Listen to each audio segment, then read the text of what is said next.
Hey, this is former WWE superstar and ECW original, the Blue Meanie, and you're listening to Tommy and DJ on the Run-In Podcast. Strap yourself in.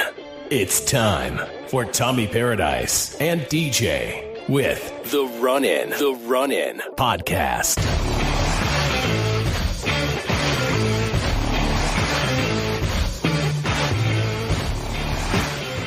Hey, what do you say? Run-In Podcast, episode number 130. My name's Tommy Paradise. It's showtime, folks, and don't worry, it'll be showtime for quite a while for us. It's your boy DJ. We are brought to you by Figure Collections, shop.figurecollections.com. Pre-orders for the bone-crushing wrestlers, Macho Man, Gilbert, the Sonny Ono, and Ultimo Dragon 2-pack. They're on the website right now. The pre-order should be going live, though, any day now. So keep an eye on that. And don't forget, when you're ordering, you can use the code RUN10 to save 10%. Adam Bomb, Blue Meanie, up there now. And, of course, you can get some of those Gangrel, Luna Vachon, retros, as well. You can also, I believe, oh no, it's sold out. I was gonna say you could also pre-order Chelsea Green, but it looks like she might be gone. What's up, DJ? How's things, man? Man, just like we were talking pre-show here, I think I'm finally recovered. Like you said, it took us a week, but recovered from running around Los Angeles. Yeah, like some wild men. Finally recovered from Mania. No COVID. Like Nikki Choke got, unfortunately, but he seems to be doing all right. But yeah, man, finally, finally feel like I'm back to normal here after the trip to Mania, to LA. Already talking about next year's trip. My kid reminded me the other day that there's 51 weeks till Philadelphia. So after that, I'm done with WrestleManias, I think, for my life. I think the 2 in a row, I think I'm good there. And we'll see what happens. He's stamping his ticket here. What's that? He's already stamping his ticket here with the 51 week. There's no getting out of it this time.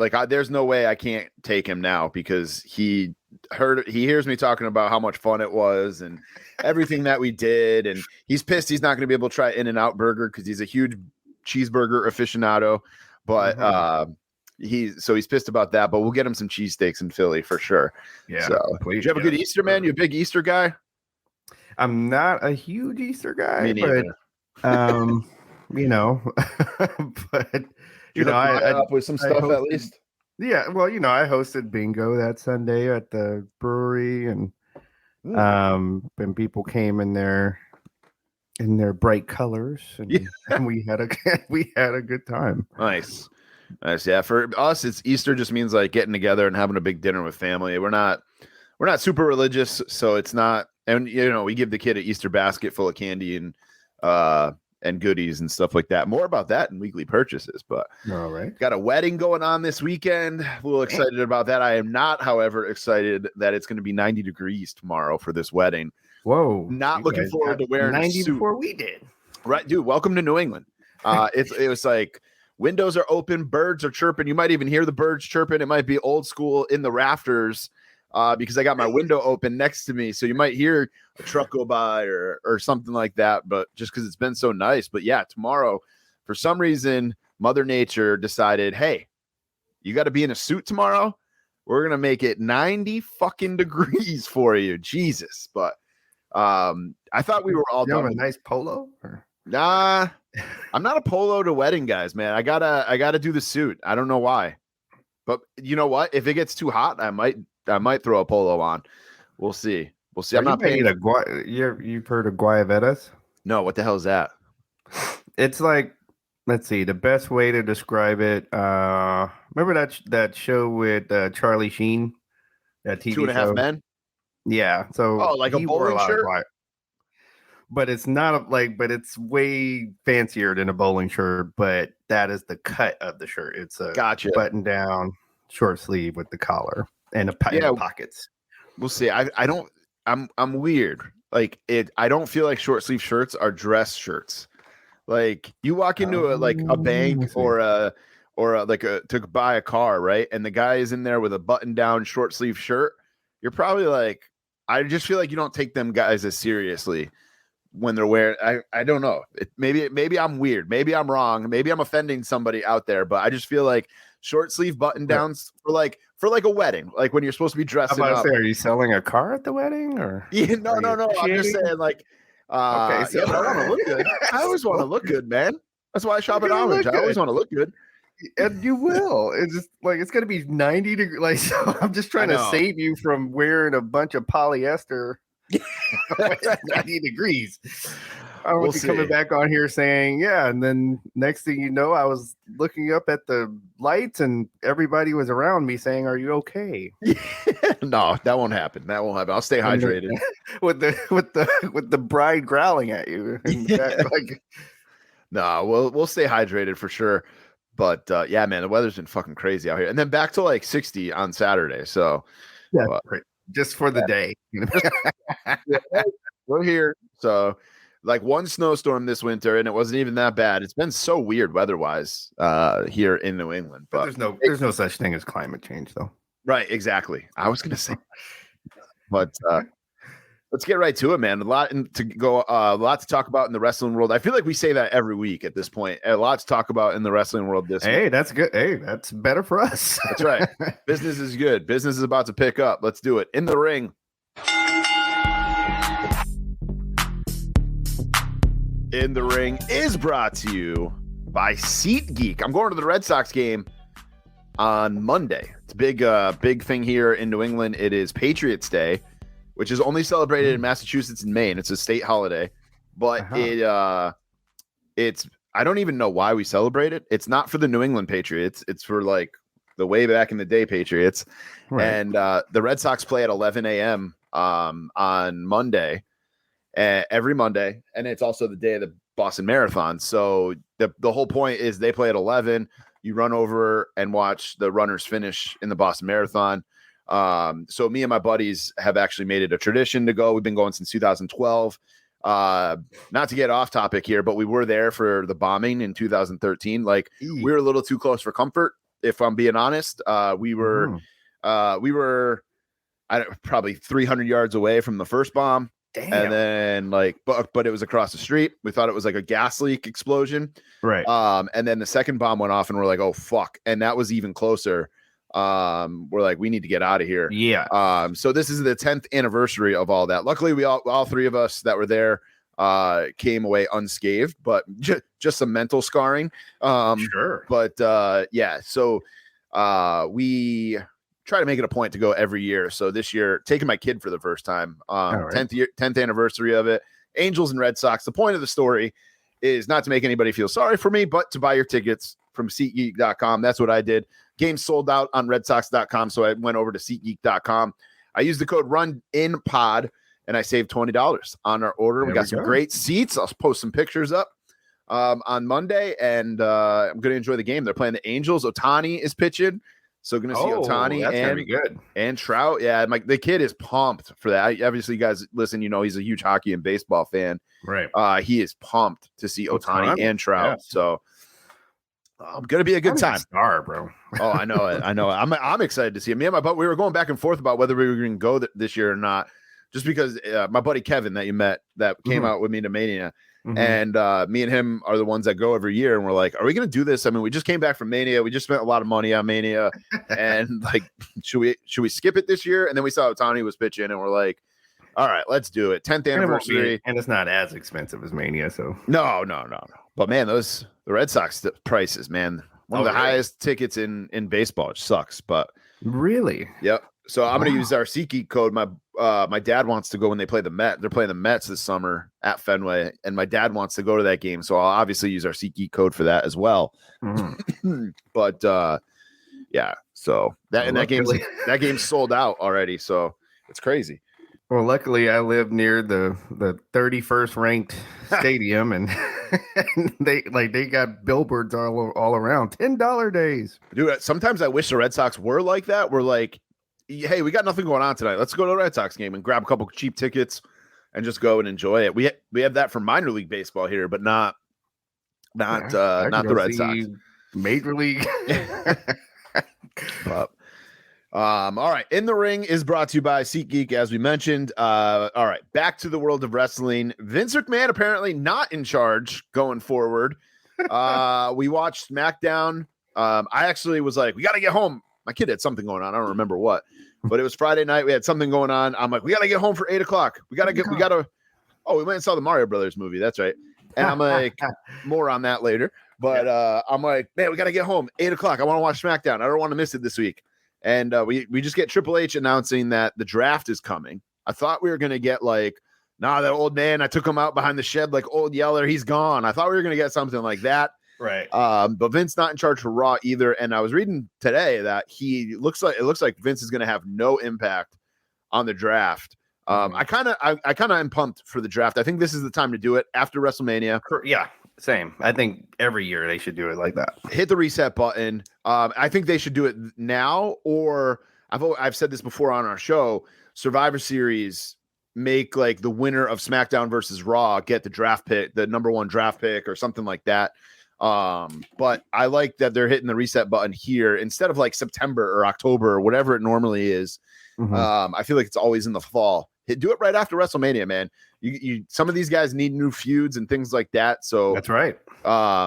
Which is why that Raw, like again, like we were talking about, that's why Theory on, despite the whole thing this year, it's not been that, like, Raw after Mania has not been that great for years. Right. And I meant to look that up. I was supposed to circle back and look that up. Yeah. And I think that's why, is because, well, everything ended at WrestleMania. Like all the feud, like, so now we're seeing, just like how we are as wrestling fans, like when a feud starts, sometimes we're not so sure that we like, do I want to see this? Right. So, and I think that's so you have a bunch of that happening at the Raw after Mania. We just didn't, this year we didn't get a whole lot, like we didn't get any call-ups, like we didn't see any call-ups. You're right. So that added to that show stinking. But yeah, this is, we'll, again, like as it goes with Vince, like we'll see, but yeah, I don't see, I don't, like, I mean, when you just hear him talking, like, I don't know that he has the energy even for that, just daily booking decisions and dealing with talent backstage. And I don't know if he, like, I just don't think he has it anymore. I don't think he has that energy anymore. He's just like, you know what? I just kind of want to sit back here.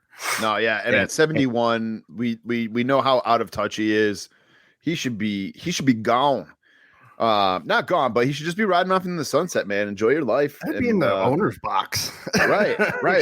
Enjoy it from afar. But I also feel like when you're in that type of position, it's hard to step away. Like, this is all he's known for, 60 years.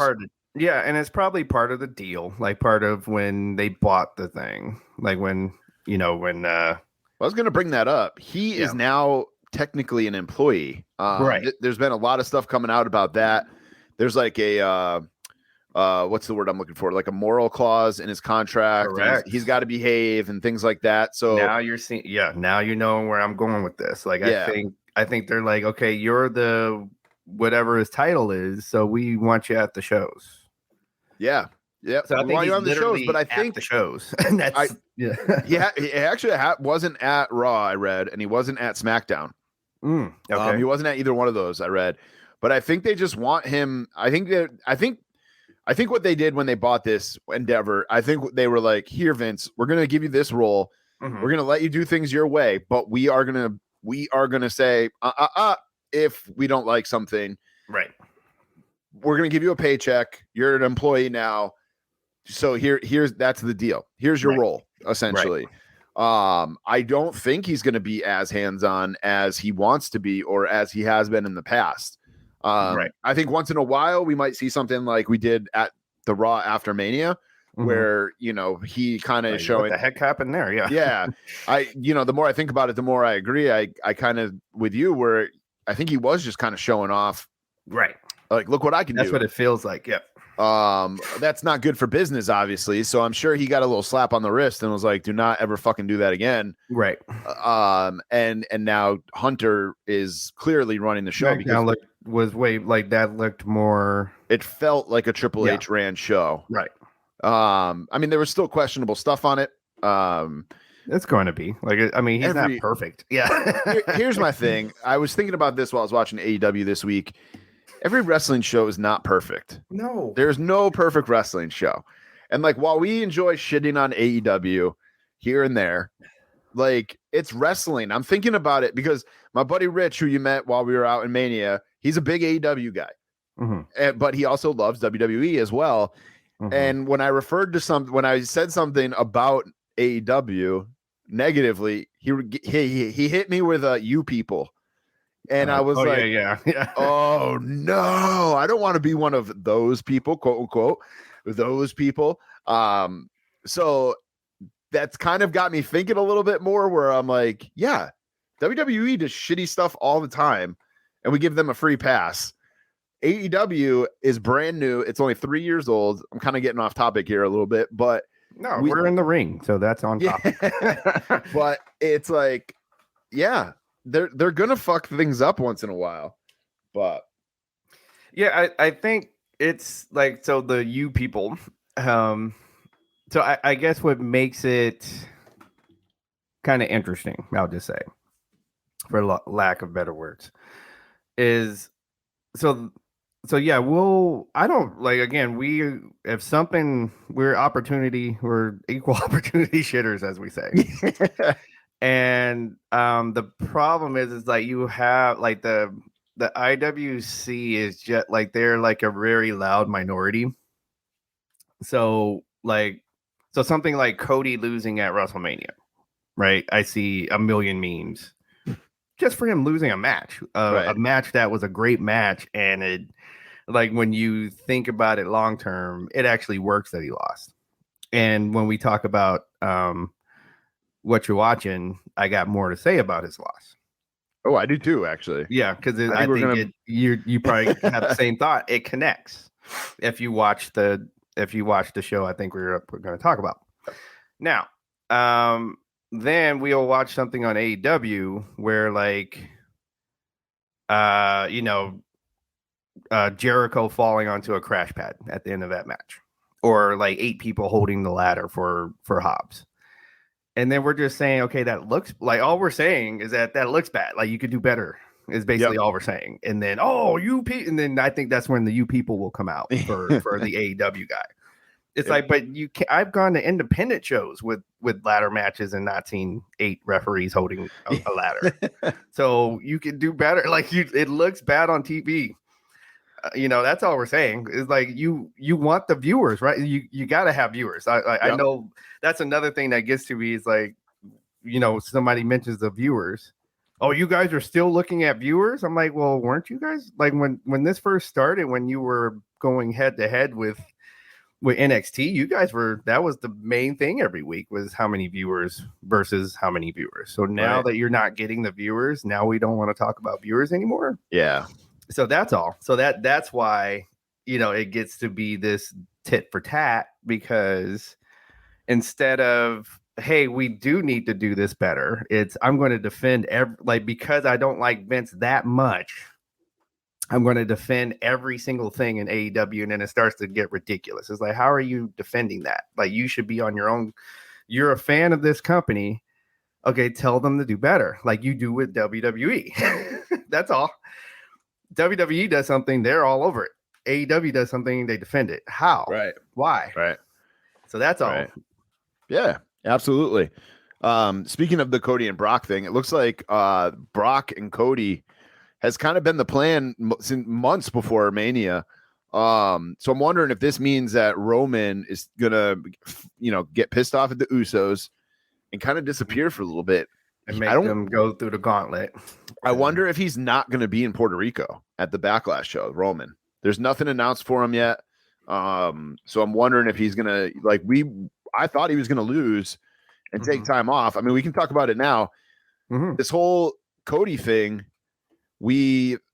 if you watch Dusty Rhodes's, I think this is where you were going. Mhm. If you watch Dusty Rhodes's story, the biography on A&E this week, you'll see that they're kind of, there's a lot of similarities with Cody's story and Dusty winning the NWA title, where he had to go through all these challenges, and then he finally beat Ric Flair for the title, and the place, and it was crazy. It was it was a moment. Yes. Whereas That's if you had Cody, and I'm probably beating a dead horse here, I probably said this before, but like if you have Cody go win the Royal Rumble, doesn't really face a whole lot of challenges leading up to WrestleMania, and then beats Roman, where's the story? Where's the excitement in that? And then who does Cody go against next too? That's my, like, if he won the title at Mania, who do you have Cody go against to defend the title against? I mean, Roman obviously probably gets a rematch, but then what? Who is on that level right now? Seth maybe, but you already had a program with Seth. Exactly. But that's my whole thing with Cody and everybody jumping down the throat of, like, it's like we were talking about it while we were at WrestleMania. It's like the whole, like, people want instant gratification. They don't want, everybody wants story building and long-term storytelling. And then when that happens, they're like, no, I want this. I didn't want that. I didn't want that. And it's like, okay, so you want the quickest payoff of all time, where he goes from the Royal Rumble to Mania, no challenges, and just beats him. And remember, he came back from being hurt for a long time. I was just going to say that same for a long time. Right. Tore his pec, wins the Royal Rumble, beats Roman Reigns. Story over. Then what? You'll be booing him by SummerSlam. I'd say even before, you'd be booing him at Backlash, I bet. But yeah, no matches announced for Backlash yet, by the way. So I mean, I'm sure we're obviously getting, I think the main event is going to be Bad Bunny and Ray versus Judgment Day, Damian Priest and Dominic. But we'll get Trish and somebody. Yes. Yeah, we could. We could, but I'm wondering if Roman makes the trip. I'm sure Usos and Sammy and KO will get a rematch, but kind of all over the place here this week. But that's all right. It's our show. We're in the ring. We want. Exactly. You're all right. Other than that, though, not a ton of WWF stuff. Jeff Hardy came back last night on AEW. Yes, he did. Huge pop. He got a louder pop than Sting. Yeah. Well, of course, like everybody, because this is the thing, everybody really cares for Jeff. Like, no matter, he's fighting a demon out there in his real life, and we're all rooting for him. I don't, nobody has any bad feelings for Jeff, and we want to see him. Like, I don't care what company is your favorite company. Everybody, I think, universally, we're rooting for this man 100%. to have a great life and finish off his career here in his own way, like, where he can go out on his own feet, you know what I mean? Like, not by a substance. So that was great. Like, he had his own chair, he had his own, customized chair. So, hey, let's go. It was pretty cool. Pretty cool. And again, like, I'm not a huge, like, Jeff Hardy fan, but I don't wish the worst upon him. Of going back to what you said. Yeah. I want to see him do good. So, but it was good to see him back. Sting did cut a great promo on MJF, and that Darby Allin match. Recovery. Yeah, it didn't start out great. Well, it's just the way. Like, okay, I think he for real forgot what he was going to say. And then, so to get his mind going again, he started like talking about Kevin and like the NWO, like, how you guys doing? Okay, I got and then you can say, okay, I got it, my feeding, my footing back. And then he says, Cody, I really don't think that was in the plan, but he was still quick enough to say, you know what, I'm gonna keep that in the promo. I'm gonna act like that was that's what I meant to say, and I'm gonna double down on it. Yep. Great match between Darby and who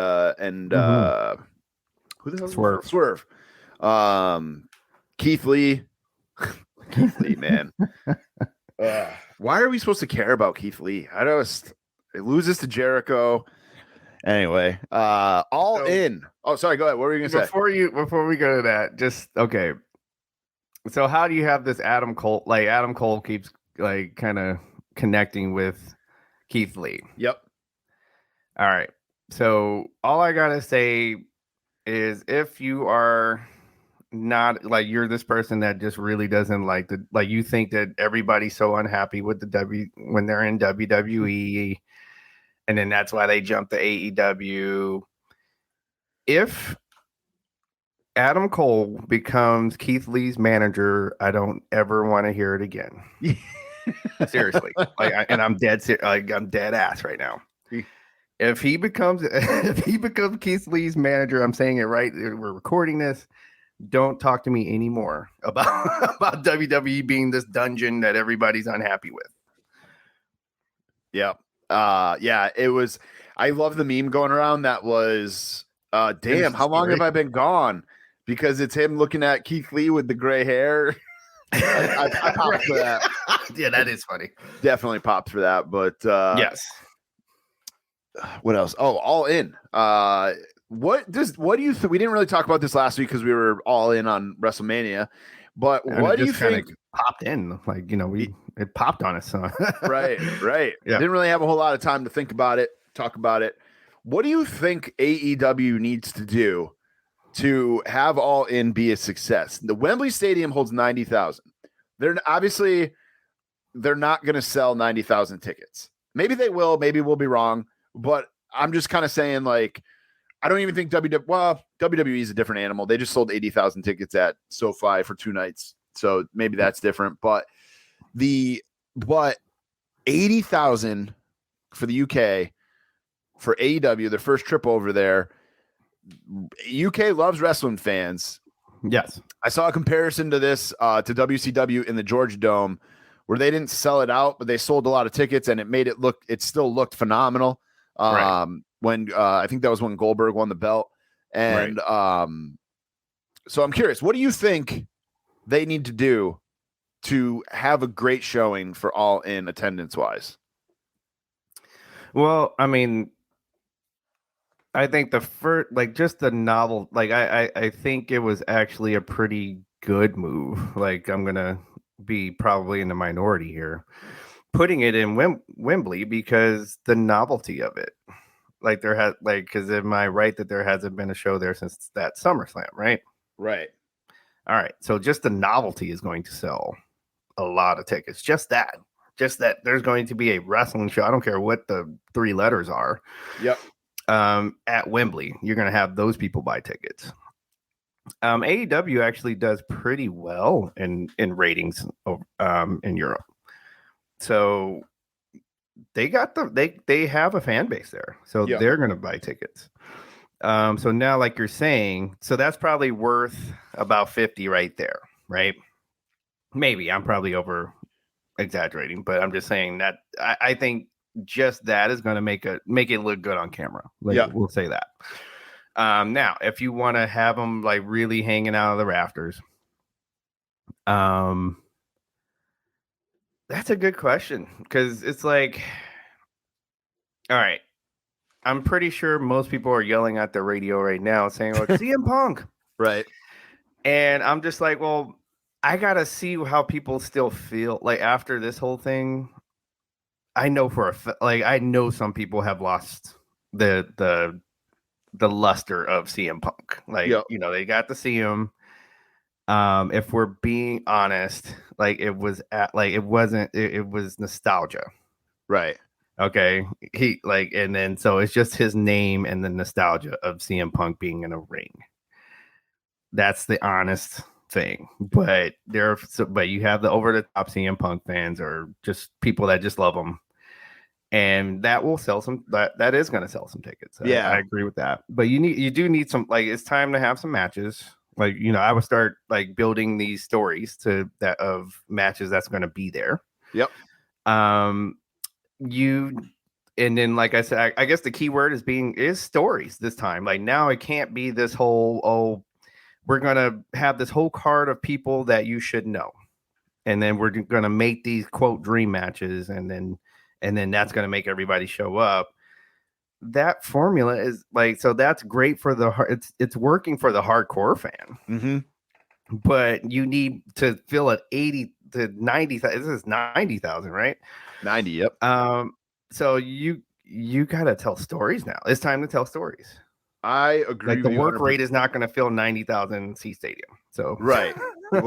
I had one of my buddies said to me this morning, what if they do Sting's last match at Wembley? I think that will definitely sell some tickets. He put the seeds in his promo last night for it. Yeah. No. So we go against Rick. Yeah. That would do right? it. I think that, and I think having Punk involved will sell tickets. Again, I don't know if they'll sell 90,000, but 50,000, 60,000. Like you said, I think the just the itch to have a wrestling show in Wembley, I think will be huge. That will sell a good amount. You do Sting's last match, I think that will do a good amount. Especially like WCW never did a UK pay-per-view or anything like that. I don't think. It's too bad they don't have William Regal still, man. But because he would sell some tickets, but I think you definitely have Sting's last match on that card, and it might be the UK, people in the UK's first chance to ever see Sting, and the last time. I think that sells some tickets for sure. That's a good like now. I need Kenny on that, like, because that they never had something in the scene. Wow, because I know they had that, the Japan show. I remember that watching that. But I would, if they had a show in the UK, that's a good question. Yeah. Yep. Yeah. But what else? Definitely not in Wembley, though. Yeah, right. They did. So right. Stop me if you've heard this before. Bret Hart is angry and does not like wrestling these days. Bret Hart in the news again because, man, he just cannot keep his mouth shut. He doesn't like a lot of the new wrestling. Because he says it's like the same moves. Not a big fan of Jon Moxley. It's just, man, he advises fans to turn off Jon Moxley in matches. Dang. Man, that's kind of that's not cool. Like, I just wish man's livelihood. Why would you say something like that? I love Bret, or I loved Bret, I should say. I just wish he would keep his mouth shut. He's kind of like, so I've talked about this before, where like I've soured on Jericho through the years. Like, I don't love Chris Jericho as much as I used to. I'm trying to think if there's anybody else that like that. But Bret is really quickly becoming someone I don't want to hear from. I met him back in like 2012, 14 maybe. And he was just like a miserable grump at the table. Like when we met him, I tried talking hockey with him and stuff, and he just like wasn't. I talked about the Flames. You're from Calgary, bro. Right. Although I think he's an Oilers fan, but I'm not 100% sure on that. But just trying to talk hockey. It was hockey playoff time, and it's just awful. Like, why is he so grouchy, man? He's got a beautiful new wife. He definitely married up from his old wife. It looks like on Instagram and stuff anyway, he's got a great relationship with his kids. Like, I don't understand. I understand the Goldberg thing, but like, why is he so miserable? Well, just kind of reading, because I was reading everything that he said, and because I've before we got on, I went and found a transcript of what he was saying, and they gave the big talking points that he gave. It is some of the. Well, okay, first let's go back a little bit. So remember, this guy is like, his family lives wrestling. Right. So it's everything no pun intended, for real. Like, they really take this to heart, right? And I see what you did there. So some of the stuff he said, he like, I wouldn't go as far as him and say turn it off. But he had like some of the points he made, we talk about. Like he just said it way more gruffly than we would. So the same, like how many times do we see a Tope's Suicida right in a match, right? So that's what he's talking. Like, so why are we seeing that so many times? I don't like spot wrestling. Like that's basically what he's talking about. Like I don't like spot wrestling. I don't like it. So when he says it looks phony, it's exactly like, so how many times do I need to see a match and some guys go outside for some reason, and then they all crowd together for some reason, just to, for the guy to dive out there and land on him, and right? have him catch him dirty dancing style. Okay, so a bunch of times in a match, right? That, I mean, etc. Like things like that. Like I saw a clip with there's a guy on a top rope for 45 seconds, like waiting for the spot. He was up there for 40. He was waiting on the top rope for 45 seconds. That's crazy. Okay. That it was on one of the botch posts. And they were timing it. And they 45 seconds. So that's what he's talking about. I agree with him where like especially when you're talking, like, I mean, there should be some semblance of realism. Oh yeah. I like those matches better than I do some of like and there's and don't get me wrong, I feel like in a wrestling show there should be a variety. Like you should see high flyers and luchadors for a match, okay, but not like everybody doing the same thing. And then there should be comedy. There should be a brawler. Right. So that's why what he said about John Moxley, I don't agree with. John Moxley's the brawler. Like that's what he does. That's his role in the company. I'm okay with that. Right. And then there should be like when it comes to your main title, that's where I think those matches should be taken seriously. Yeah. But he's not seeing that, and that's what he's trying to say, but in Bret Hart style, he puts a little bit more gruff behind it. My biggest complaint with like the dirt sheets and like scrolling Facebook or Twitter or Instagram these days is always like WWE veteran says this, or WWE veteran has this to say about so and so. Right. It's not. This isn't 1996, 1995, 1997. It is 2023. Baseball is not the same as it was 20, 30 years ago. Hockey's not the same as it was 20, 30 years ago. Football's not the same 20, 30 years ago. So just take what wrestling is right now, take the pieces you enjoy, and just go with it. There's going to be something shitty about everything I used to DJ weddings. I'm sure there's stuff now that, like, I haven't DJ'd a wedding in 5 years. There's probably stuff that happens at weddings now that I hate or that I would hate because I didn't do it back then, or I don't agree with the way something's being done. It doesn't mean you have to be publicly vocal about it and just trying to get your names out in the headline. And I don't feel like Bret needs to get his name out in the headlines. I feel like he does, he does appearances and stuff like that.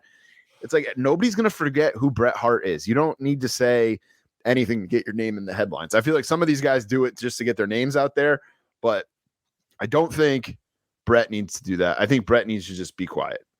But anyway, Dark's interviewed though. He was getting interviewed, I believe. Yeah. So it's like, if you're getting interviewed and you ask him a question, and then there's still a way he could keep it positive. He's going to pop off. Yeah, that's exactly it. I feel like he took the bait. Like, there's still ways he could do things so that he keeps it positive or keeps a positive spin on things. But anyway, Dark Side of the Ring returns for season 4 in May. Right. It's going to be Abdullah the Butcher, which I thought they already did him for some reason, but Marty Jannetty, that's going to be a great one. Sonny, that's also one I'll be Sonny and Chris Candido. That'll be one I'm interested in. Junkyard Dog, Doink the Clown, the Matt Bourne version, Magnum TA, and Draws. So some good ones on there. But But looking those for are always all stories I want to hear. Yeah. Yeah, I swear I thought they did an Abdullah the Butcher one, but maybe it was something else. I think he was featured a few times, but I don't know that it was all about Abdullah. All about him, yeah. Yeah. But all right, time for winners and losers of the week. My winner this week, self-explanatory, Jeff Hardy. Huge comeback, eye surgery, obviously his personal demons and things like that. So he's my winner of the week. And my loser of the week is Keith Lee. Because I just feel like at this point, the loser of the week award should be named the Keith Lee Award. I mean, it's getting bad. Like, I mean, that match was real, like, and then just the cape and he is slowly turning into Ryback for me too, because he's just so miserable and like he's always got something to say and nobody cares and just shut up and do your job and have fun. Because I think he was given every opportunity. That's why. Like, it's one thing if you were in catering, and then they went 6 months without putting me on.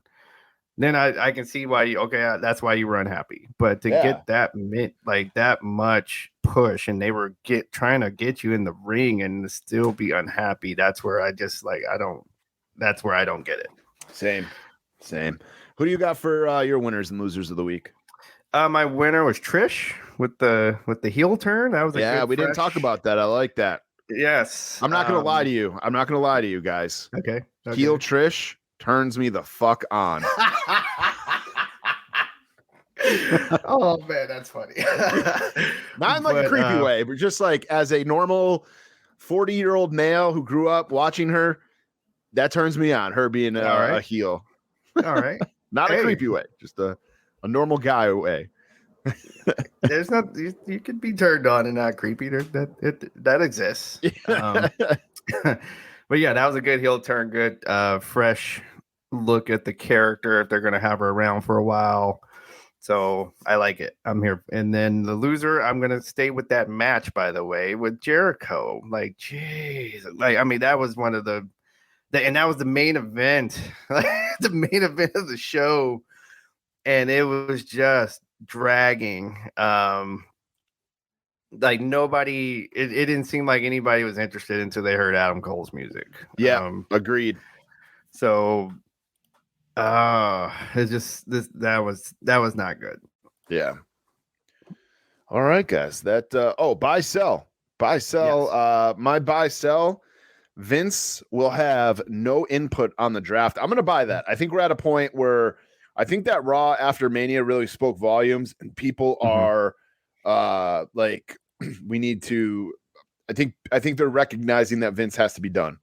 Mm-hmm. Probably he even hate himself, right? Maybe I don't know. I don't feel like he's that kind of person where he's like, yeah, I shouldn't be doing this. I think he needs to be told, or just I don't know.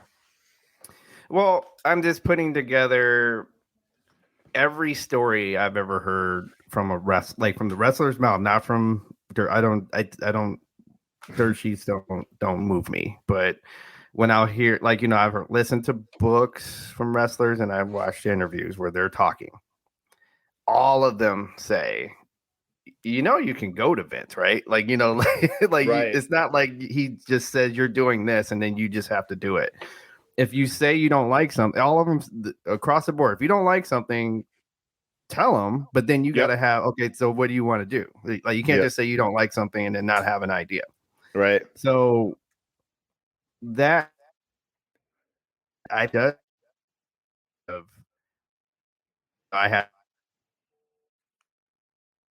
So to see that kind of all you got to do is show them dude, look at the backlash we've gotten after you did the stuff you did on that show. Right. Yeah, I guess that's probably not working. So and then look at what's been happening since I took over. All you got the proof is there. It's then Vince, look what's happened since I've been doing my work. Right. Okay. So I think he does listen to that kind there's proof. Feedback. Right? There's proof in the pudding right there. So I do think that he's realistic enough to know, okay, maybe I do need to go sit my ass down somewhere. Sure. And just have my name on the shit and that's it. So I'm actually I to say I buy that. I don't. So what do you got for buy sell? Buy sell. So FTR, like ever since their win, like their win or leave the company match, they've been on a Twitter rampage. Podcast rampage. So okay, No so pun intended. Rampage. Yeah. So okay, they knew all along Vince was coming back. They are going to do this 4-year contract and retire. And then they're supposedly pulling now I'm going to dirt sheets. They're supposedly pulling a power play to bring back Punk. So basically, if you want us to stay, you got to have Punk. You got to bring back Punk as well. Are you buying or selling that? Well, one thing about so Uncle Dave loved him some some IWC, so I think he does have insight there because I think they tell him whatever he wants to know, so he can continue to say all these matches are 5-star matches and etc. So yeah, he makes me have a feeling that we are going to hear Cult of Personality at some point here. Yeah. Yeah, I'll agree with that part. I don't think they knew all along that Vince was coming back because I don't even think Triple H knew that. If they knew, wouldn't they prepare? Wouldn't the powers that be at WWE or even the talent be prepared for that? It wouldn't have been such a surprise, right? Right. If FTR knew, don't you think people within the company would know? Yeah, so, that part is kind of. I will sell that part, but I will buy the part about them being dicks about pulling the power play to bring Punk back.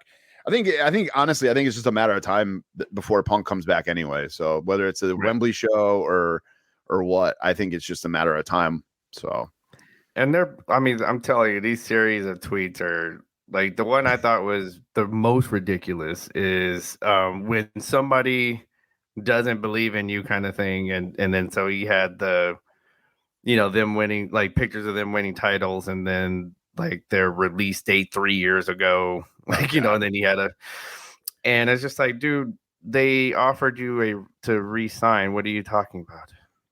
You're right. You guys wanted to you guys didn't want to go back there for whatever reason, so which I think right now the matches they could have with the Usos and all the tag teams that are starting the Street Pro basically the tag teams that were in the showcase, I think FTR would be good matches with them. But yeah, hey, the Ass Boys, go ahead. Right.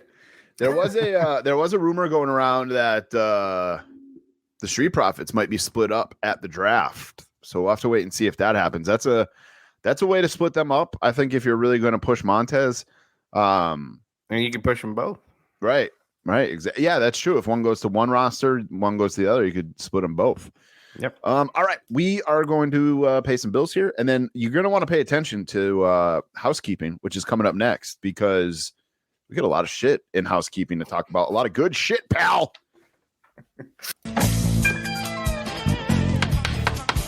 Housekeeping? No, thank you. Sleeping. Housekeeping? Could you come back in an hour?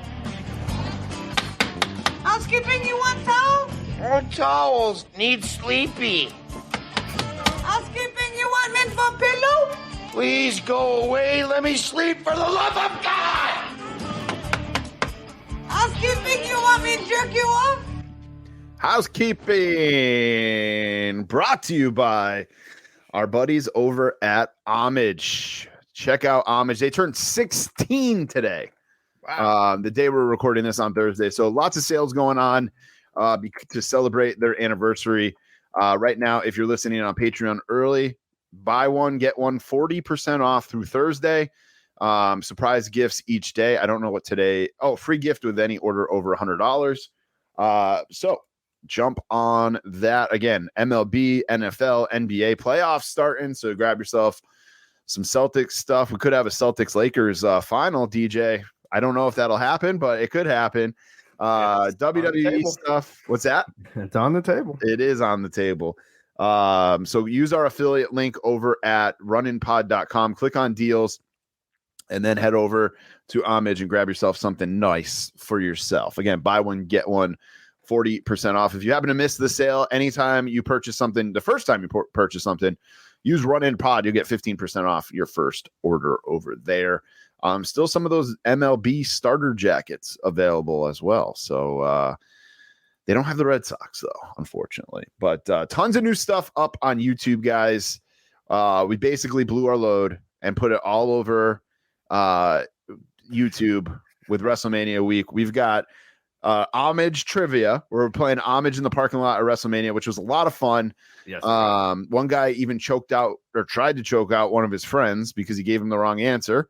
We got somebody from Seth Rollins' hometown playing there, making me use a censor button, dropping some S-bombs in the middle of the video, but that's all right. Our whole Mania vlog where we basically, me and DJ originally were like, yeah, we'll vlog our trip to Mania. And then you start living in the moment and you just kind of forget. So I basically took all our pictures and videos and just threw them into one video. So check it out. It's Ring of Honor. It's a wrestling for sale pop-up shop. It's a superstore. It's WrestleMania night 1, WrestleMania night 2, Monday Night Raw. DJ's daughter's in there. Me and DJ are in there. The Mattel are us checking out Mattel. There's some videos that we hadn't posted yet in there. You get a good look at the Raw is War stage that people want in that video as well. So make sure you check that out. And then we got a Q&A with Steve and Bill from Mattel up there that DJ did, which was really entertaining. Good watch there. At the influencers panel that we were invited to at WrestleMania at Mattel. And then our interview with the Blue Meanie, that is on the main pod feed, but it is also the video version is on there on our YouTube channel as well. Those can all be found at youtube.com/The Run In Podcast. Giveaway this week, courtesy of Wrestling Collector's Shop. It is a Rey Mysterio Ruthless Aggression figure. All you got to do is find our pinned tweet. It's going to be this episode tweet. And retweet it, and make sure you're following us, Wrestling Collector Shop, the Fig Cave, and the Call Up, and we'll get you entered. And we're not going to record a show next week. We're going to take the next couple of weeks off to kind of rest and reset and everything like that. So we'll announce the winner on Twitter. So you just got to be watching us on Twitter, Patreon, guys. Brand new discount code for Patreons only. We'll talk about that in a second. We got a $1 tier, a $5 tier, and a $10 tier. If you are not doing this, you are missing out. And I'm not just saying that because it's our Patreon. I'm saying that because for $1 a month, you get a shout out on the episode. You get access to our show notes, so you know what's coming on the show early before everybody else. You get one entry into our Patreon monthly giveaways, and you get access to the Fig Cave Facebook group to buy, sell, and trade talk figures with over 500 people that are all trustworthy. You're looking for those new legends. We can help you out. You're looking for the Bret Hart Ultimate Edition that just dropped at Target.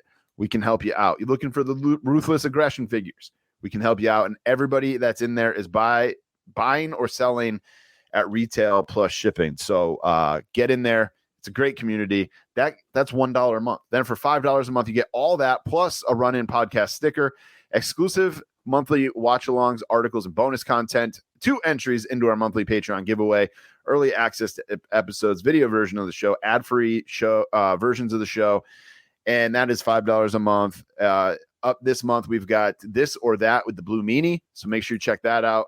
And then that is $5 a month. And then for $10 a month, you get all that plus the $1 a month stuff.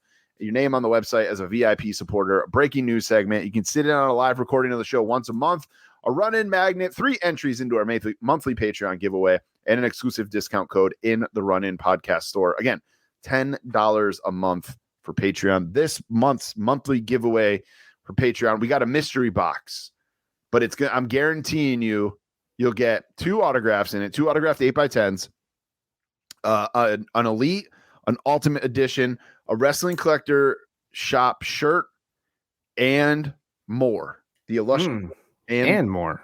That's right. So as we get stuff from Homage, Figure Collections, Wrestling Collector Shop, we're going to throw stuff in there. So Look at that. it's going to be a smorgasbord of stuff, wrestling stuff for you. Going to be worth it. So if you're not in there yet, make sure you do so. And again, we'll give you an extra entry if you buy anything from any of our sponsors: Homage, Wrestling Collector Shop, SeatGeek, or Figure Collections. If you buy anything from those guys, you'll get an extra entry. And now a new discount code for Patreons only. We're offering you 15% off at jjfigures.com. That's our friend J&J. They do Whatnot streams. They've got their website now. 15% off. If you're on Patreon, go to our feed on Patreon at patreon.com/runinpod, and you'll get the discount code in there. Obviously, we're not going to give it out over the airwaves because then everybody will have it. It's for Patreons only. 15% instead of 10%. Yeah. And then Blitzkrieg Pro back May 12th, back in Enfield, Connecticut. I'll be there. Tickets are on sale now, blitzkriegpro.net. And then, of course, you guys make sure you rate, review, and subscribe on Apple Podcasts. Check out runinpod.com. And we've got a brand new shirt on our merch.runinpod.com store. Gentile 659. I just bought your ass because Phil is the master at finding the clearance figures at Target for $6.59. So we made it a shirt, and all proceeds from that shirt are going to go to the holiday toy drive in December. So grab that up there at merch.runinpod.com. Everything else you need is over at runinpod.com. And now, DJ, it is time for Falls Count Anywhere. Balls count anywhere here. Balls count anywhere. They are going everywhere. Look at this. This is Balls Count Anywhere. All right, guys. Falls Count Anywhere. It's brought to you by Wrestling Collector Shop. Let me just say, we're trying something new with this show this week. Playing our music as we're doing, like our intros and stuff, as we're doing the show. So I'm not sure how it sounds because it's in our headphones and it sounds good to us, but over the airwaves and post editing and stuff like that, it might sound like shit. So if it sounds like shit, if it's loud, whatever, I'm sorry. We'll never do it again, but we'll have to wait and see how it comes out. We didn't get a chance to test it. We're just like, fuck it. Let's try it. Anyway, it's Falls Count Anywhere is brought to you by Wrestling Collector Shop. You guys know by now you can use the code RUN10 for 10% off any purchase. Or if you spend $50 at Wrestling Collector Shop, you can use the code RUNIN and get free shipping. Shout out to Alex Lanham, who won the $100 Wrestling Collector Shop gift card. I know that last name. Yeah, Mike's brother, and he won that, and he got a $100 gift card for using the Wrestlemania codes that we had. And our update from Wrestling Collector Shop: they've got limited SummerSlam elites left. Bendy exclusives, Effie and Hacksaw. Those are the major Bendies. Pre-orders available for a big month of May. We've got Ultimate Edition 17, Ultimate 102, Top Picks, Greatest Hits, and they're also going to have Basic 139 Hogan and Pat McAfee, all at WrestlingCollectorShop.com. So the big news, of course. Hogans. What's that? So many Hogans? Hogans. Yeah. Oh, I know. It's awful. I might have one. I might have two in my weekly purchases. We'll see. But the big news in the wrestling figure world is, of course, the Ultimate Edition WCW Monday Nitro ring stage, or entrance stage, I should say. 2,020 backers. We did not make it to 5,000 early enough to get Hulk Hogan. Speaking of, so right now, if it gets to 5,000, we're getting one figure and the stage for $400. This is driving me crazy. I fully admit I've not backed it yet. I plan on backing it at some point before May 6th. I do plan on backing it. Just came back from WrestleMania, trying to, figure out the finances. I want to support this, not necessarily because I want it. I understand $400 is a lot to support this because I want to see what comes next. I want to see what else we get. And obviously, if this doesn't succeed, it's going to be harder and harder for them to do stuff like this. So my thought is I'll pay the $400. There's not going to be as many people that have this as the new gen ring and things like that. So I feel like it might be a hot commodity down the road. So I'm fully planning on backing this just to help the crowdfunding along. And I don't know, after talking to the guys at Mattel, at WWE or at WrestleMania, the fact that it can fit on a bookshelf kind of that was great. Yeah. Intrigues me a little bit. So that might change, whether I keep it or not, but I'm going to be really disappointed if we back this for $500 or $400, I'm sorry, and we only get the Rey Mysterio figure. Steve, friend of the show, Steve Ozer from Mattel, did put a poll up on his Instagram the other day that said, I don't know if it's still there. Let's see. It was a poll though, and it said, oh, it's gone. Damn it. He wanted you to vote on if you could have one figure. See if I can find it here. If you could have one figure, that why won't it pull up? It's only at 5,000. At 5,000, if you could have one figure to go with the Rey Mysterio, which would it be? And of course, I voted for Scott Steiner because we have not had a Scott Steiner figure yet. Right. But it was out of all. Leading. I did. Yeah, I think Scott was leading. That was dominating the poll. But yeah, it's sad that this isn't coming to fruition as of yet. What really sucks too is that it there was a screenshot going around today, or this week, I should say, of people paying $400 for the Logan Paul Ultimate, and it's like, okay, you guys are going to pay $400, yeah, for one of these, one Ultimate Edition, when you could be paying $400 for a entrance stage, and I mean, potentially we could get and the lights and 4 figures, right? So 40% backed right now. 2020 backers, man. Logan Paul is just like, so, and I'm glad people are, I know there are Logan Paul fans, and I'm not gonna yuck your yum. So this is not a reflection of Logan Paul of what I'm about to say, but it's just like there's going to be other figures that are going to look similar to that. Right. I'm sure he's going to get an elite in the main line. And so you spent $400 and you could have got, like you said, like a whole thing with like 5 figures, and you spent the $400 on one figure that's going to have other, I just, like I said, sometimes I don't get it. Yeah, I don't get it either. I don't. What are your thoughts? Are you gonna back this?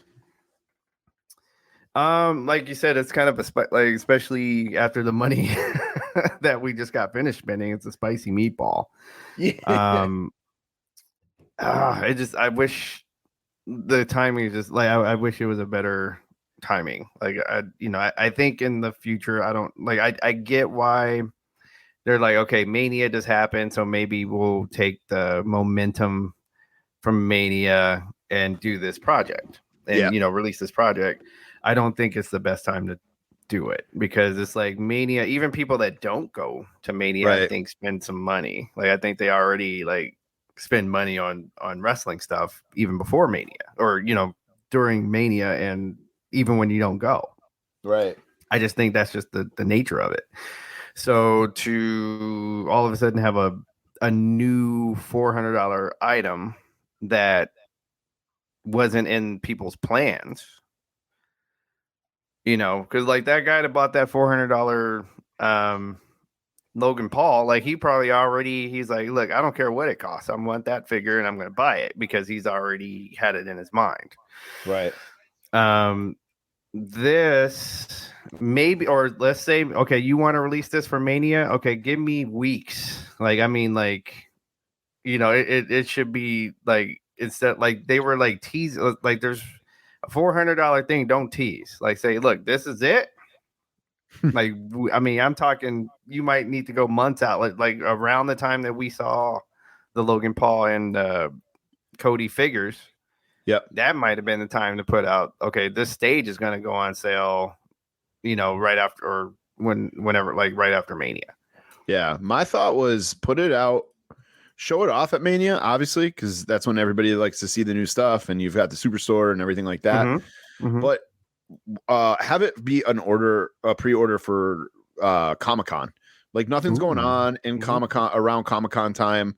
I mean, people are on vacation and stuff like that, but wrestling fans, generally speaking, are spending a lot of money WrestleMania weekend anyway, as it is. You've got a lot to compete with. You've got, everybody and their mother is having some kind of WrestleMania sale. I do like that this time they gave us way more time to purchase this. Like there's still 22 days left and it's been up for, I think, 2 weeks now. So I do like that aspect of it. I mean, everybody wants that Raw is War stage. And I feel like if we don't back this, you're not going to get that Raw is War stage. And now we've got this stage. I want the SmackDown Fist. Right. So like you've got all these, and somebody actually posted a picture too, because I've heard complaints of like, well, there's no WCW figures to go with this. And somebody posted a picture of all the WCW figures on this stage that Mattel has done, and there is quite a few, man. That's untrue. It's crazy. I'm wondering if they gave us something besides Hogan for like the early incentive, if it would have worked, but I think so. I think if you just went flat out Steiner Brothers. Yeah, it's so hard because Mattel wants you obviously to get to, they want to sell a certain amount of these, obviously. So like I feel like maybe if you put Diamond Dallas Page as the early, because we've gotten Diamond Dallas Page Elites, but we haven't gotten a Diamond Dallas Page Ultimate yet. You put him as that early order, and then kind of throw in Hogan as a an extra or whatever. Then maybe you're getting that early boost that you want. It's at 40% right now with 22 days. I still say it gets to 5,000, but you're only going to get Rey Mysterio at that point. And I think they will throw in whatever we voted for. I think that's going to be like a little extra incentive too. But yeah, man, it's great. I wish we had side by side numbers of like what the Mattel new gen ring was doing versus this at that time. I think they, like you said, hopefully they see the oversaturation of Hogan. Because I get why they do so many Hogans. Sorry. It's because they like Hogan's will sell. The majority, I think the majority of people like Hogan. I think they have the tooling and everything already done, right? So the scans and everything. So it's going to be cheaper for them to make Hogan, Ray, and Warrior because we already have all those. So obviously they want more, the most bang for their buck. This is my favorite part about this thing too, is the people who are like breaking this down and being like, well, here's what I would have done. It's like, okay, buddy, Mattel has people that try to figure like research and development. They have a whole department that does that. Every major company does. Right, exactly. So it's like they know what they're doing. They know what they're doing. Mattel knows what they're doing. That's my new thing, is just commenting on people who are like, this is what they should have done. I just comment, they should hire you. That's just like, it's spiteful trolling internet stuff. Like it's just nobody cares what you would have done. All right. Anyway, I end rant. I am gonna back this at some point. We'll see when, but coming off the heels of Superstore WrestleMania weekend, AEW said, oh shit, we've got to put some product out. We have to show off some stuff. Yeah. So what did they show off? Legos. Yeah, I saw that. Yeah. Oh man. So they showed off the Legos. I don't know. These aren't going to do good. They did them at Comic-Con. WWE did them and it never got funded. I don't think it's there. I don't think there's a market for them, unfortunately. I'm sure some people will grab these, but I don't think they're going to sell great. And then they also showed off the Bryan Danielson 10-inch gallery diorama PVC sculpture. What's that? And CM Punk. Yep, I was going to say that. You can pre-order those on Diamond Select Toys. Actually, pre-order's coming soon. But the AEW, the CM Punk one, they're $60, by the way. The CM Punk one, man, a lot of AEW branding on that one. Like the logo's on the mic. He's sitting on an AEW like banner. The chair next to him. Like, I don't know. They could have done something different with that, I think. But somebody in the comments, I hope there's a 1 out of 1,000 of him eating muffins at a press conference. If you look at this too, it's almost like I know he sat down in the ring, when he did some of his promos in AEW, but it's almost like his pipe bomb pose here where he's sitting in the ring, but it's almost kind of weird that they went with that pose, but I think they almost should have done him like on one of the ropes with the belt on or something like that. But I'm easy pass on both of these. How about you? Yeah, I'm good. On all of the above, really. Yeah. Like maybe if it really comes out, maybe I'll get the Lego Sting. If it's out, like I'm not going to pay an exorbitant amount for it. I bought a long time ago. I bought a Hulk Hogan. I don't know how good you can see that Hulk Hogan bootleg Lego. It's a bootleg. Not even officially, just to have it on the shelf, but like I'm not about to buy. Like you said, like I just, Lego guy and wrestling guy. I don't know that there are a lot of them that cross. Yeah. So that's and that's going from numbers that we've seen somebody try this already. So, I think it's starting to bleed into the toy part where like one of the things we've been saying is, AEW, I think they have they're starting to feel, okay, let me back up just a little bit. Every time WWE did the releases, everybody would be up in arms, right? Mm-hmm. And I think I'm pretty sure we were one of the shows that were like, yeah, but these were people that weren't because there was so much on the roster, they weren't getting time. Like, it's not that they suck or I don't even think WWE was like, okay, we don't like what you do. We just didn't have the time for most of them. Right. So now, and then AEW, I think just despite, and just because they know the fan base, okay, let's sign them all. Like, let's sign everybody that they thought WWE gave the shaft. But now they're sitting and catering at another company because there's so many people on the roster. So, and I think it's bleeding into the toys now. Like, it's bleeding into the action figures. How do you make an action figure for folk, like a new one even? Like, if they're not out there, right? Yeah. How do I make another Rusev? About them? Yeah. When we haven't seen Rusev. So, for example, all these people that we saw them a couple times and that's it. Bandito would be a great figure, but so, and I think that's where we are with the AEW figures. I get them. I got both Thunder Roses now. I got both Stings. I got a bunch of AEW figures, but they need other characters now and we need to see them in the ring. Mm-hmm. Cody actually showed off his Ultimate, which should be shipping sometime in May, I guess. It looks great. I think it actually looks better than the AEW Supreme. I think the detail on the jacket is way better. I'm excited to see people get that in hand. I kind of honestly seen the price of these special edition Ultimates, the Mattel Creations ones, the Cody and the Logan Paul. Kind of wish I snagged these and just held on to them. Some promo, dude. Yeah, well, just to flip them, not because I want them on my shelf, just to flip them. I mean, Logan Paul sold for $400. I'm kicking myself a little bit for not. It's not even out yet. A $50 figure, right? Yeah, exactly. So Hasbro decided, hey, we fucked up.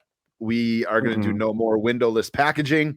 I'll tell you what, if they re-release that Slaughter and they put the G.I. Joe classified Slaughter and it has windowed packaging, I'm going to probably snag that. I'm so glad that and it doesn't sound like Mattel is going to go to windowless packaging. It sounds like they realized, hey, that we shouldn't have done this and we're going to fix it. So within the next 6 to 8 months, windows should be showing back up on packages. As heard on the Fig Cave podcast, our boys, Phil and Nick, which, by the way, if you need more action figure talk in your life, especially wrestling figure talk, make sure you check them out. But Nick brought up the fact that he bought a WrestleMania jersey at WrestleMania, Lakers style, and he happened to see on eBay that it was going for like $300. So it got me thinking, hey, I wanted this hoodie at WrestleMania and I missed it. I wonder how much that's going for. So I looked. It's a zip up like event exclusive hoodie.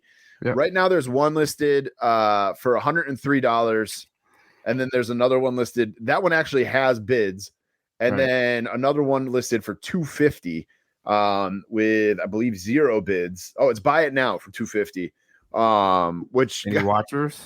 I don't know. I can't see if there's any watchers or not. Oh yeah, 11 people. 11 people are watching that. So it got me thinking, like, man, next year at WrestleMania, if you see something you want, grab it, because these aren't on WWE Shop either right now. No, but so it's like I didn't realize they were doing like stuff that you can get on Shop with the WrestleMania logo, and then event exclusive stuff. So next year I'm going to the Superstore day one, gonna get what I want and be done with it, and not have FOMO like I have right now.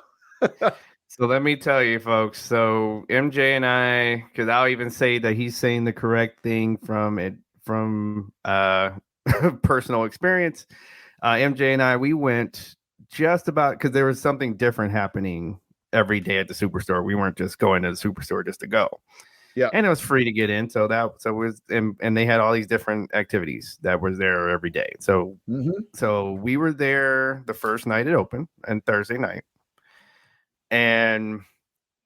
But we had just traveled, so we were a little bit tired at the same time. So just to give you some context, so we got there and we saw all of that stuff. Like they had a ton of the the hoodie. They had a ton of the Laker jerseys. They had a ton of Series 100 Mattels. Like they were all like, I mean, a ton, like it was so ridiculous. Like it was like almost going to Target and they have too much of something and you go, I can just come back tomorrow. It felt like that.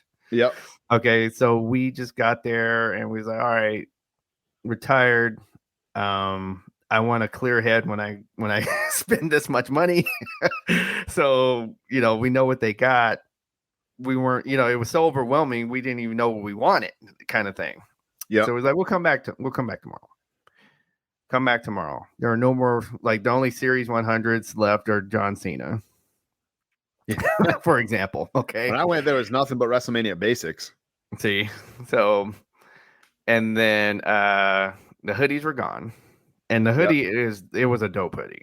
Like it had the like on both sleeves, it had all these patches on it. It's a dope hoodie. Yep. There was no more like she wanted the Dom and Rhea shirt. Gone. Yep. Gone. All the way gone. So it's just like just one night. It was just one night. Okay. So I say you get there when it opens and just be ready. Be ready to jump on whatever it is that catches your eye. Yep. 100%. 100%. What else we got? Oh, I was at Zombie Hideout in Springfield, Mass. Pretty good comic book store. They do, and collectible store. They do. That's where I do get a bunch of the signings done. And they've got Jake the Snake coming next couple weeks. They've got a few others coming as well. But I was there picking up one of my weekly purchases, and I saw the Super 7 Ren and Stimpy and the Super 7 Simpsons in person. They're amazing, dude. I had such FOMO. I was like, the Ren and Stimpy especially look phenomenal. And like, even in the packaging, they look great. I was like, damn, this really, really has me like wanting these. I didn't buy them. $57. Fair price for a comic book store too, because they're usually you get, I think they're $55 on Super 7's website. So $2 upcharge, $3 upcharge, not bad. Oh, that is good. Yeah. But man, I was just like, that's the thing about Super 7. I had some serious FOMO. I'm hoping I can fight it off. But they're super good. If you guys see them in person, you'll probably feel the same way. And if you got the Mo from The Simpsons, apparently they forgot to put his apron on him. So I guess you go to Super 7's website. John James, who works at Zombie Hideout, was telling me this. If you go to Super 7's website, you can actually put in like a claim, and they'll send you his apron. So that's cool. But we got to talk about that like, cause I see we got the bat belt on there. Oh yeah, I almost missed The that. utility belt. You grabbing that? You're a huge Batman guy. NECA decided to put out a Batman 1989 Batman bat belt. It is expensive. So now you can get the bat wing, I believe. The bat boomerang. And it's huge. The bat wing is huge. Yep. A lot of Batman stuff. Well, They're getting ready for this Flash movie. They want to cash in on this Flash movie and having the 89 Batman in the Flash movie. So so I don't blame them. They're like, because they saw how much money just that 89 movie did. Right. Because the things still because I mean, think about it. The things in that movie still look cool to this day. Yeah. So, so they know what's about to happen. So this belt looks really good. It's $135 though for a belt. And it does have stuff so just to let you know, it's a functioning utility belt. If you haven't seen this, it has stuff that clicks in and out of the belt and everything. It has gadgets, all that. So it's not just that plastic thing we got as a kid that just hung I had one as a kid.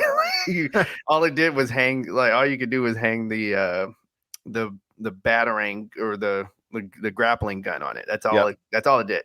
This one does not. It has way more functionality than that, and it actually comes with a pretty cool display too.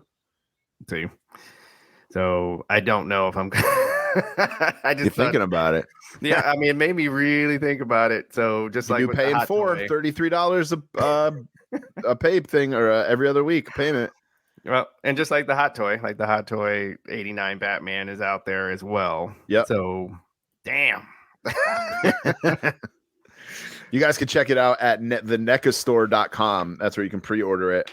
$135. You can pay in for $33.75 per payment. And pretty cool looking. Real quick, before we get into weekly purchases here, DJ, we got some Star Wars and Marvel shows. Or I should say, we got Star Wars announcements, some new shows, some new movies. And it got me thinking, do you think we are at a point where Star Wars and Marvel, I know they're trying to make that bank and they're trying to ride the high, kind of like Flash is doing with Batman. Baby. What's that? The mouse ears, baby. Yeah, that's true. And Mickey signing those checks. Are we at the point, though, where we get too much? I for the movies, it is getting more, especially speaking for Star Wars, it's getting more difficult for actual the full length movies. The TV shows, the spin-off TV shows I think are great. Like Mando, Endor. Those shows Andor are I haven't really watched, good. and Bad Batch. Bad Batch is a cartoon, though, right? Right, but I've not heard any complaints about Bad Batch either. So, so though, because and the reason why I think people like them is because they are, they're not necessarily following the movies that are 50-50 that of people liking them or not. Yep. So, and I think because it's such a difficult, I think the movie has just really gotten difficult for people to really write at this point, because there's just so much that has happened. How do you keep it, connected to the other series of movies and all of that? So, so that I say the TV shows keep doing what you're doing. You're rolling the dice, making more movies. Yeah. Marvel, you have it where which is what I predict. This is exactly what I talked about when after Endgame. I was like, okay, so now Marvel is going to go more cosmic. Now we're going to go off into the space and sorcery and the cosmos. And I don't know that a lot of people I think it's going to go over some people's heads. And I think that's what's happening. I think you're starting to get to the stories where it's over people's heads. I think people are going to, my prediction, I think I'm going to love Guardians of the Galaxy. Yeah, but I can't wait for that one. Yeah, but I have a feeling though that it's gonna have, again, because they're still gonna have a tie into, they're continuing to tie into other movies. It's gonna be a little cosmic and a little bit more, a little bit more space sorcery kind of stuff. Yep. And I bet you some people are going to be like, yeah, it was all right, but I didn't, it wasn't like the other ones.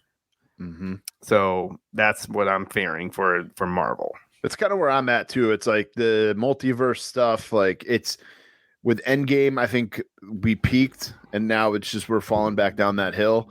Mm-hmm. And they're just putting stuff out, not necessarily because they have to, but like they obviously want that check. They want to put some stuff out. You probably have to, yeah. Right. But it's like, is this really necessary? Is this your best work? I know the last Ant-Man wasn't great. I'm excited for Guardians of the Galaxy. I think the only other Marvel movie coming out that I'm like super excited for isn't even it's a Sony Marvel movie. It's the Into the Spider-Verse, the next Miles Morales. Mm-hmm. And I'm only excited about that is because my kid's excited about it. Like and Star Wars, it's kind of the same thing. Like I just feel like there is too much to keep up with. It's almost like figure collecting, where like you're trying to keep up with one wave. You're trying to keep up with the elites, and then they drop the ultimate editions, and then they do the retros, and then they do the superstars, and it's like, all right, well now I got to pick one because there's just too much to consume. Right. And I feel the same way with Marvel. I enjoyed WandaVision. That was probably the last Marvel show that I watched religiously or followed intensely. Other than that, it's just been like even Mandalorian. I kind of fell off. I got to jump back into Mandalorian. But then after that, it's like I didn't watch Bad Batch or Andor or any of these other ones. Or the Obi-Wan Kenobi one. Like I just because there's just so much other stuff going on. Yeah. So I think I honestly don't want it to go away completely, but I do think they should reel it in a little bit and just kind of take a break for a little while and maybe take a year off from putting all this stuff out and make people miss it. Well, I think one thing that they're doing correctly is they don't have the shows on at the same time. So, so She-Hulk, for example, was over by the time they had all of the episodes and then go to the next thing kind of thing. So yeah, but even still, I feel like it's like you catch your breath and you're like, all right, She-Hulk is over. All right, I can catch my breath, not watch something Marvel for a little while, but then it's like, oh wait, here's this next Marvel series. Here's Hawkeye or whatever, whatever came next or whatever. So that's the thing. Nothing has been next. Like, so the next thing was I believe Mando. Like, so they kind of almost play tennis with each other. All right, here's our big series, and now it's your turn. All right, and then serve it back. Yeah. So, so again, like they space it out. It's just, I think they should do. I would go with the way Netflix. So Netflix sometimes plays with this too, but I think just put the whole series out.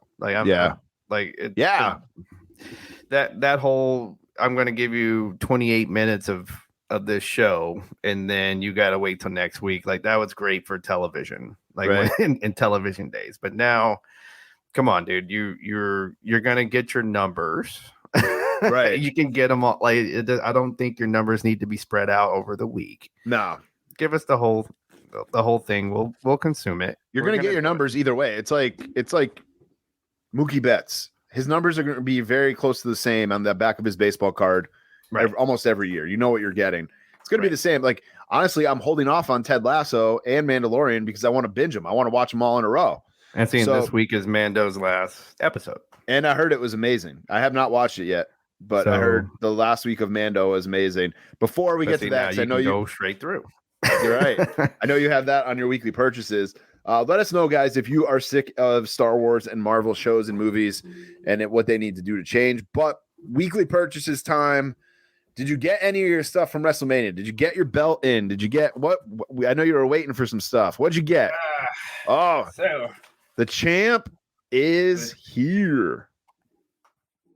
That is a huge ass belt. God damn. Yeah. So for those of you not watching on Patreon, DJ got his world heavyweight title from the Ruthless Aggression era. The undisputed title. That's right. That's what it was called. That's a great which I think belt. This is what they should do, by the way. Like, I mean, you have a guy that has both belts. And just have the one champion, and then he can go to like whoever's champion of whatever division, whatever tag, like the tag team, whatever it is. Just have him go to both shows. Like that's how it goes. Like that wrestler gets to go to both shows, and that team gets to go to both shows and have a storyline with everybody, instead of this titles on both shows. It's too many. I don't like that many titles. And then have a the mid champion. Yeah, he stays with whatever show, but world champions, like you're the world champion and universal. Like, come on, man, just give me world champions, and they bounce back and forth. That's your, if you win a title, you got more work. Like that's how it goes, and it since forever with wrestling. Not to take digs at anybody, but with the amount of them I saw walking around WrestleMania, aren't you glad you didn't have to carry that around WrestleMania the whole weekend? Man, so this so again, for those of you watching, this is a huge. I didn't realize how big this title is until I started playing with it. I was like, wait, this is a big belt. It really is. And maybe, like he's saying, like maybe it's a blessing in disguise that I had to get it shipped. That's one of the things I thought around for 3 hours. Like, right. That's one of the things I thought immediately while I was walking around Mania with seeing all the people carrying belts was, damn, man, they have to carry that around the whole show. And that they're not light. Like they're not, you're either wearing it, or like there was the dudes with it over their shoulder, and it was literally like every other person we saw had one. It was crazy, right? And how about the guys with like 4 or 5 of them? Right. One guy by the SoFi sign, he had just about every title, like Jesus, and he lined them all up, and then took a picture next to the huge SoFi sign, and it's just like, wait, so you got to carry that around for 3 hours. And then I was talking to MJ. I go, wait, that's like $5,000. Like when you add that's another thing, man. That's like I saw somebody walking out of the wrestling for sale pop up with like he had a stack of shirts, and he was walking back to get a bag, and I'm like, that dude just dropped like $4,000 on t-shirts. It's fucking crazy. Anything else you got this week? We can't get people to get the right. But that's what came into this week. I think I was thinking about it I was going to complain a little bit about the stuff that's left for on location, but I think what they're doing, because one of the things that we got is a piece of the ring. Like we get the piece of canvas. So I think I was like, okay, hold on. You got to give them time to cut up the canvas, put it all in the displays. And then they want to do it all in one shipping, I bet. So that's why I'm not gonna complain. This, at least for now. It's like because I bet you people that ordered, I bet you people that even ordered those haven't even got them yet. So I was gonna say I was actually on WWE Shop. So and the ones that are on there say this item will ship on or before Friday, May 12th. So right. So there you go. Yep. So I bet you one shipment, when those are ready to ship, is basically what they're waiting for. Yeah, for sure. Anything else? That was it for this week. All right. I said I was over at Zombie Hideout. Thanks to John James. I got, probably should have taken it out of the bag, but Ric Flair has a line of comic books that he sent me a picture of. Oh, that's right. He's like, do you want any of these? And I was like, yo, give me that red one. I like it. So I'm going to actually, that's a nice one. From scoutcomics.com. On the back, you can see Nate with the gun. I'm going to do a Patreon review of this and see, read it. Maybe I'll read it to you guys. Nate, like real Nate, don't shoot anybody because that picture is going to. But I will say the artwork is awesome on this. And I have an old Chinese or Japanese Asian comic book that Ric Flair was in. Andre the Giant's in it and stuff. So on Patreon, I'm probably going to do like a little side by side. But yeah, this is codename Ric Flair. Magic 8 Ball. I was like, dude, give me the one with the red robe and the sunglasses and stuff. Yes, that would be the one to screams get. Yeah. Mage. And then friend of the show, Dan Christensen, hooked me up with the Bret Hart Ultimate Edition. There he is. I had that on pre-order and it got canceled for some reason. Yeah. And then and then I got from Wrestling Collector Shop, I got Mr. Perfect. I love that Wrestling Collector Shop. Yep, does the you can buy just the Build-A-Figures. You don't have to buy all the figures. I do love that. So I grabbed the Mr. Perfect in the suits from the SummerSlam collection. Right. It's a great scan on them too. It looks just like them. It does. And then the little rat tail ponytail. Yep.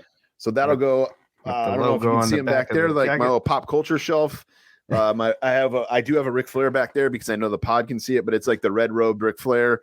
Right. I'm gonna put him. I also have you can see him over my shoulder. Yeah. The red robe. And then also the iconic robe. Absolutely. And then from Wrestling Collector Shop, also got the Hulk Hogan, the Army Get Up Hulk Hogan, the Desert Storm Hulk Hogan from the SummerSlam Elite Collection. So I'm gonna do an unboxing for that and Brett on Patreon. And then I also got. They haven't made a Warrior yet for that poster. Not yet. No. Yeah, I'm sure it's coming. And then for the rest of weekly purchases that I don't have in my hand right now, I got the show 23. Actually, the Easter Bunny brought it for my kid. I played one game. It's essentially the same game as last year. That's sports game. That's what happens. So we'll have to. I'll be playing that for a little while, probably shortly. And then I got some stuff from Mike Lanham that actually just showed up while we were recording. I'll talk about it next week. Some autographs, and then he tracked down the new legends for me. So literally just got the notification that they showed up while we were doing this. All right, time for what you're watching, DJ. We talked about it, Mando. Yeah, so now I'm able to just for Mando and like I got some Ted Lassos that were built up. So I was like, okay, now I can have a good, not be having to wait a week to, watch these shows, like watch the next thing that happens. Just two great shows. We talked about Legends with Dusty.